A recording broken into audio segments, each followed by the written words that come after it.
ओम त्र्यंबकं यजामहे सुगंधिं पुष्टिवर्धनम् उर्वारुक्मेव बन्धनान् मृत्योर्मुक्षीयमामृतात्। ओम सोमेश्वराय नमः, ओम मल्लिकार्जुन नमः, ओम महाकालेश्वराय नमः, ओम कालेश्वराय नमः, ओम केदारेश्वराय नमः, ओम भीमशंकरेश्वराय नमः, ओम विश्वेश्वराय नमः, ओम त्र्यंबकेश्वराय नमः, ओम नागेश्वराय नमः, ओम वाघेश्वराय नमः, ओम रामेश्वराय नमः, ओम धूष्मेश्वराय नमः, ओम जटाधराय नमः, ओम गंगाधराय नमो नमः। हे महादेव बापा क्षमा, शिवापराध क्षमा पनस्तोत्रम। आदो कर्म प्रसंगात् कलयति कलुषं मातृकृक्षो स्थितं मां वेण्मूत्रामेद्यमध्ये क्वथयति नितरां जाठरो जातवेदा यद्धद्वेतत्र दुःखं व्यथयति नितरां शक्यते केन वक्तुं क्षन्तव्यो मे पराध शिव शिव शिव भो श्रीमहादेव शंभु। શ્લોકનો અર્થ થાય છે કે પૂર્વજન્મમાં કર્મ સંબંધથી થયેલું પાપ મને માતાની કુખમાં લાવે છે, ત્યારે એ અપવિત્ર મળમૂત્રની વચ્ચે જઠરાગ્નિ ખૂબ તપાવે છે. ત્યાં જે કાંઈ દુઃખ નિરંતર સહન કરવા પડે છે તેને કોણ કહી શકે તેમ છે. હે શિવ, હે શિવ, હે શંકર, હે મહાદેવ, હે શંભુ, હવે મારો અપરાધ ક્ષમા કરો, ક્ષમા કરો, ક્ષમા કરો.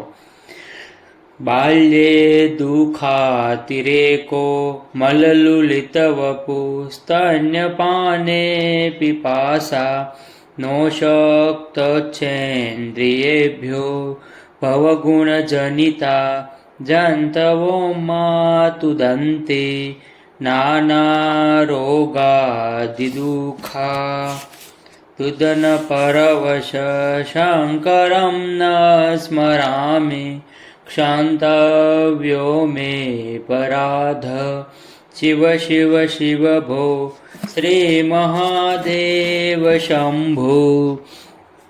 આનો અર્થ એમ થાય છે કે બાલ્યાવસ્થામાં અતિશય દુઃખ હતું, શરીર મળમૂત્રથી ખરડાયેલું રહેતું અને સતત સ્તનપાનની લાલસા રહેતી. ઇન્દ્રિયોમાં પણ કાંઈ જ કરવાની તાકાત નહોતી. શૈવી માયાથી ઉત્પન્ન અનેક પ્રકારના જંતુ મને કરડતા હતા. વિવિધ પ્રકારના રોગોથી દુઃખોથી પરવશ થઈ હું રેડે રાખતો હતો. તે વખતે પણ મને શંકરનું સ્મરણ ન થયું. તેથી હે શિવ, હે શિવ, હે શિવ, હે મહાદેવ, હે શંકર, હે શંભો, હવે મારો અપરાધ ક્ષમા કરો, ક્ષમા કરો, ક્ષમા કરો. પ્રોઢોહમ યો વનસ્થો વિષય વિષધરે પંચભીર્મર્મ સંધો દષ્ટો નષ્ટો વિવેક સુતધન યુવતી સ્વાદુ સૌખે નિષણ્ય સેવી ચિંતા વિહીનમ મમ હૃદયમહો માનગર્વાધિરૂઢમ ક્ષાંતવ્યો મે પરાધ શિવ શિવ શિવ ભો શ્રી મહાદેવ શંભુ. જ્યારે યુવાવસ્થામાં પુખ્ત થયો ત્યારે 5 વિષયો રૂપી સર્પોએ મારા મર્મ સ્થાનોને દંશી દીધો, જેને પરિણામે હું વિવેક ખોઈ બેઠો અને હું ધન, સ્ત્રી અને સંતાનોનું સુખ ભોગવવામાં ખોવાઈ ગયો. તે સમયે પણ તમારું ચિંતન કરવાના બદલે મારા હૃદયમાં ઘમંડ અને અભિમાન ભરીને બેઠો હતો. તેથી હે શિવ, હે શિવ, હે શંકર, હે મહાદેવ, હે શંભુ, હે મારા અપરાધને ક્ષમા કરો, ક્ષમા કરો, ક્ષમા કરો. વાર્ધક્ય ચેન્દ્રિયાણામ વિગત ગતિમતિ સ્વાધિદેવાદિતાપે પાપે રોગે વિયોગે સ્તવન વચિત વપુ પ્રોઢિહીનમ ચ દીનમ મિથ્યા મોહાભિલાષેર્ભમતિ મમ મનો દુર્જટેર્ધ્યાન શૂન્યમ ક્ષાંતવ્યો મે પરાધ શિવ શિવ શિવ ભો શ્રી મહાદેવ શંભુ. વૃદ્ધાવસ્થામાં પણ જ્યારે ઇન્દ્રિયોની ગતિ શિથિલ થઈ ગઈ છે, બુદ્ધિ મંદ પડી ગઈ છે અને આદિ દૈવિકાદિ તાપો, પાપો, રોગો અને વિયોગોથી શરીર જર્જરિત થઈ ગયું છે, ત્યારે મારું મન મિથ્યા મોહ અને અભિલાષાઓથી દુર્બળ અને દિન બની તમારા શ્રી મહાદેવના ચિંતનથી વિમુખ થઈને ભટકી રહ્યું છે. તેથી હે શિવ, હે શિવ, હે શંકર, હે મહાદેવ, હે શંભુ, હવે મારો અપરાધ ક્ષમા કરો, ક્ષમા કરો, ક્ષમા કરો. નો શક્યમ સ્માર્ત કર્મ પ્રતિપદ ગહન પ્રત્યવાયાકુલાખ્યમ શ્રીઓતે વાર્તા કથમ મે દ્વિજકુલ વિહિતે બ્રહ્મ માર્ગે સુસારે જ્ઞાતો ધર્મો વિચારે શ્રવણ મનનયો કિમ નિદિધ્યાચિતવ્યમ ક્ષંતવ્યો મે પરાધ શિવ શિવ શિવ ભો શ્રી મહાદેવ શંભો. ડગલે ને પગલે બહુ મોટા પાપોથી ઘેરાયેલો હોવાને કારણે મારાથી સ્માર્ત કર્મો પણ થઈ શકતા નથી. તો પછી દ્વિજો માટે જે જરૂરી છે તે બ્રહ્મ પ્રાપ્તિના માર્ગો લઈ જનારા શ્રોત્ર કર્મો, વૈદિક કર્મોની તો વાત જ શું કરવી. વેદ ઉપનિષદના વિચારોથી ધર્મને જાણી લીધો છે, પરંતુ શ્રવણ મનનના બારણામાં વિચાર સરખો પણ ઉઠતો નથી. એવામાં ધ્યાન પણ કેવી રીતે કરવું? તેથી હે શિવ, હે શિવ, હે શંકર, હે મહાદેવ, હે શંભુ, હવે મારા અપરાધને ક્ષમા કરો, ક્ષમા કરો, ક્ષમા કરો.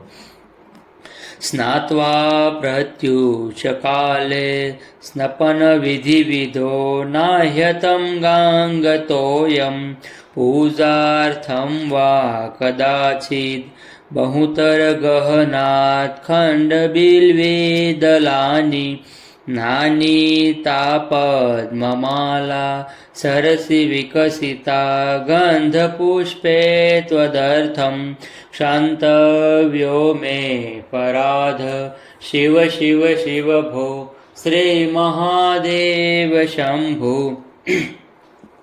પ્રાતઃકાળમાં સ્નાન વિધિ પતાવી તમારો અભિષેક કરવા માટે ગંગા જળ લઈને હું આવ્યો નહીં.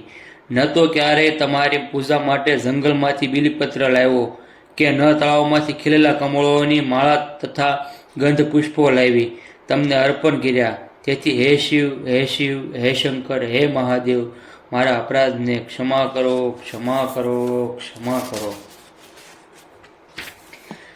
દુગ્ધેર મધ્વાજયુક્તેર દધસિત સંહિતે સ્નાપિતમ નેવલિંગમ નોલિપ્તમ ચંદનાધે કનક વિરચિતે પૂજિતમ ન પ્રચૂને ધૂપે કર્પૂરદીપેર વિવિધ રસયુતેર્નેવ ભક્ષોપહારે ક્ષાંતવ્યો મે પરાધ શિવ શિવ શિવ ભો શ્રી મહાદેવ શંભુ. મધ, ઘી, દહીં અને સાકરવાળા દૂધ પંચામૃતથી મેં તમારા લિંગને સ્નાન કરાવ્યું નહીં. ચંદન વગેરેનો લેપ કર્યો નહીં. ધતુરાના ફૂલ, ધૂપ, દીપ, કપૂર તથા વિવિધ રસોથી યુક્ત નૈવેદ્યો દ્વારા પૂજન પણ કર્યું નહીં.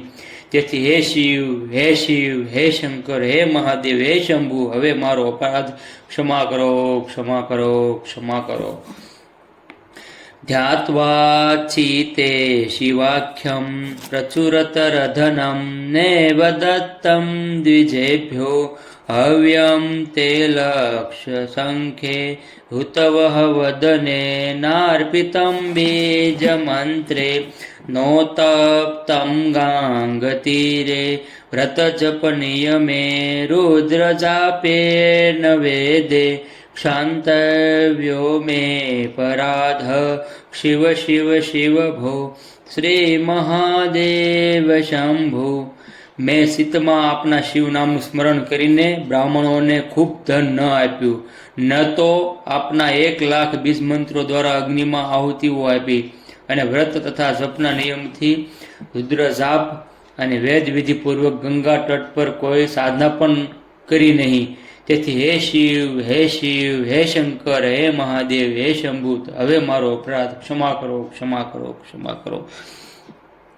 સ્થિત્વા સ્થાને સરોજે પ્રણવમય મરુત કુંડલે સૂક્ષ્મ માર્ગે શાંતે સ્વાંતે પ્રલીને પ્રકટિત વિભવે જ્યોતિરૂપે પરાખ્યે લિંગગ્ને બ્રહ્મવાક્યે સકલતનુગતમ શંકરમ ન સ્મરામિ ક્ષંતવ્યો મે પરાધ શિવ શિવ શિવ ભો શ્રી મહાદેવ શંભો. જે સૂક્ષ્મ માર્ગથી પ્રાપ્ય સહસદલ કમલ સુધી પહોંચીને પ્રાણ સમૂહ પ્रणवनादમાં લીન થઈ જાય છે અને જ્યાં જઈને વેદના વાક્યાર્થે અને લક્ષાર્થે પૂર્ણ રૂપે આવિર્ભૂત સ્વતિરૂપ શાંત પરમ તત્વમાં લીન થઈ જાય છે.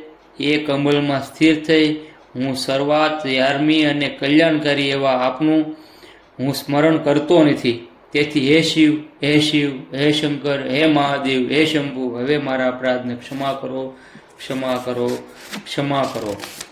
નગ્નો નિસંગ શુદ્ધ સ્ત્રીગુણ વિરહિતો ધ્વસ્ત મોહાંધકારો નાસાગ્રે નષ્ટ દૃષ્ટિ વિદિત ભવગુણો નેવદષ્ટ કદાચિત ઉન્મન્યાવસ્થયા ત્વામ વિગત કલિમલમ શંકરમ ન સ્મરામિ ક્ષંતવ્યો મે પરાધ શિવ શિવ શિવ ભો શ્રી મહાદેવ શંભો.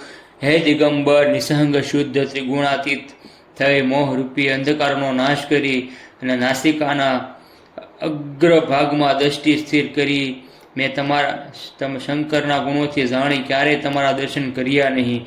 તેમજ ઉન્મની અવસ્થાથી કલિમલ રહિત એવા આપના કલ્યાણરૂપ સ્વરૂપનું સ્મરણ પણ કરતો નથી.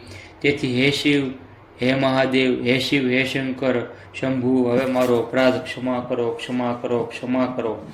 ચંદ્રોદ્ભાસિત છે ખરે સ્મર હરે ગંગાધરે શંકરે સર્પે ભૂષિત કંઠ કર્ણ વિવરે નેત્રોત્થવે શ્વાનરે દંતે ત્વત્કુત સુંદરાંબરધરે તૈલોકસારે હરે મોક્ષાર્થમ કુરુચેત વૃત્તિમખિલામ અન્યેસ્તુ કિમ કર્મભિ.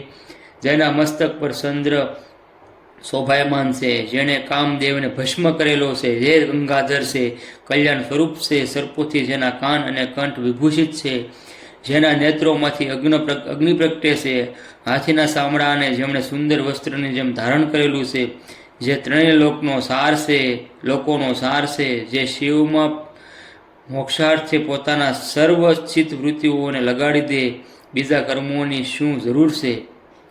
કિમ વાનેન ધનેન વાજિકરિભિ પ્રાપ્તેન રાજ્યેન કિમ વા પુત્ર કલત્ર મિત્ર પશુભિ દેહેન ગેહેન કિમ જ્ઞાત્વેત શંકર ભંગુ સંપદિરે તાજ્યમ મનો દૂરત સાત્વાર્થમ ગુરુવાક્યતો ભજ ભજ શ્રી પાર્વતી વલ્લભમ. આ ધન, ઘોડા, હાથી, રાજ્ય આદિ મળવાથી શું થયું? પુત્ર, સ્ત્રી, મિત્ર, પશુ, દેહ અને ઘરને પણ શું કરવાનું?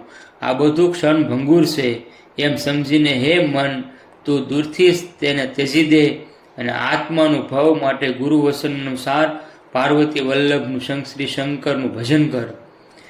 આયુર્નશ્યતિ પશ્યતામ પ્રતિદિનમ યાતિ ક્ષયં યૌવનમ પ્રત્યાયાન્તિ ગતા પુનર્ન દિવસા કાલો જગદ્ભક્ષક લક્ષ્મી સ્તોયતરંગ ભંગ ચપલા વિદ્યુચ્ચલમ જીવિતમ તસ્માન મામ ચરણાગતમ ચરણદ ત્વમ રક્ષાધુના. આયુષ્ય જોતામાં રોજ નષ્ટ થઈ રહ્યું છે, યૌવન રોજ ક્ષીણ થઈ રહ્યું છે. વીતેલા દિવસો ફરી આવવાના નથી. કાળ સંપૂર્ણ જગતનો કોળિયો કરી રહ્યો છે. લક્ષ્મી પાણીના તરંગોની માફક સફળ છે. જીવન વીજળીની જેમ ચંચળ છે. તેથી હે શરણાગત વત્સલ શંકર, શરણે આવેલા મારી રક્ષા કરો, રક્ષા કરો. કરચરણ કૃતં વા કાર્યજં કર્મજં વા શ્રવણ નયનજં વા માનસં વા પરાધમ વિહિतं વા સર્વમેત ક્ષમસ્વ. જય જય કરુણાબ્ધે શ્રી મહાદેવ શંભુ. હાથ વડે, પગ વડે, વાણીથી, શરીરથી, કર્મથી, કાનથી, આંખથી અથવા મનથી જાણતા અજાણતા મેં જે કંઈ પણ અપરાધ કર્યો હોય તે બધાની હે કરુણા સાગર, હે મહાદેવ શંભુ, મને ક્ષમા આપો. આપનો જય હો, જય હો, જય હો. ઇતિ શ્રીમદ શંકરાચાર્ય વિરચિતમ શિવ પ્રાદક્ષોત્તમ સંપૂર્ણ.